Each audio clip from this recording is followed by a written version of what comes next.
அன்பான சகோதர சகோதரிகளே, இன்றைய முதலாம் வாசகம் திருத்தூதர் பணிகள் நூலிலிருந்து எடுக்கப்பட்டிருக்கு. ஆண்டவர் மீது நம்பிக்கை கொண்ட அந்த கால மக்கள் எப்படி வாழ்ந்தாங்கன்றதுதான் இன்றைய வாசகம் எங்களுக்கு சொல்லுது.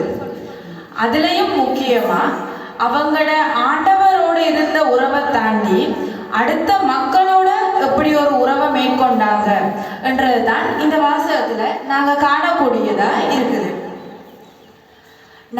நம்மட திருச்சபையில நமக்கு அடுத்திருக்கிற ஆக்களோட எப்படிப்பட்ட ஒரு உறவை பேண்றோம் என்றத இந்த வாசகம் நமக்குள்ள எழுப்புது. முக்கியமா இந்த வாசகத்துல பகிர்வை பற்றி கதைச்சிருக்காங்க. நம்ம வச்சிருக்கிற பொருட்களை அடுத்த ஆக்களோட பகிர்ந்து கொள்ற ஒரு மனநிலை நமக்குள்ள இருக்குதா என்றத நமக்குள்ளேயே கேட்டு பார்க்கணும். நம்மட எதிர்கால சந்ததியினருக்கு இங்க எதுவுமே நம்மளது இல்லை, எல்லாமே எல்லாரதும் தான் என்ற சிந்தனையை நம்ம சிறிய வயதிலிருந்தே விதைக்கணும். இங்க இருக்கிற அனைத்துமே ஆண்டவர் படைச்சது. அப்ப அவர் எல்லாமே எல்லாருக்காண்டியும் படைச்சிருக்கார். அப்ப நம்ம அந்த பொருட்களை உரிமை கொண்டாட முடியாது, எல்லாத்தையுமே எல்லாருக்கும் கொடுக்கணும் என்ற சிந்தனையோட முதலாம் வாசகத்திற்கு செவிமடுப்போம்.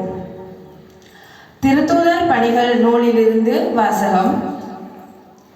அக்காலத்தில் திருமுழுக்கு பெற்றவர்கள் திருத்தூதர் கற்பித்தவற்றிலும் நட்புறவிலும் அப்பம் பிடுவதிலும் இறை வேண்டலிலும் உறுதியாய் நிலைத்திருந்தார்கள். மக்கள் அனைவரிடமும் அச்சம் நிலவியது. திருத்தூதர் வழியாக பல அருஞ்செயல்களும் அடையாளங்களும் நிகழ்ந்தன. நம்பிக்கை கொண்டோர் அனைவரும் ஒன்றாயிருந்தனர். எல்லா உடைமைகளையும் பொதுவாய் வைத்திருந்தனர்.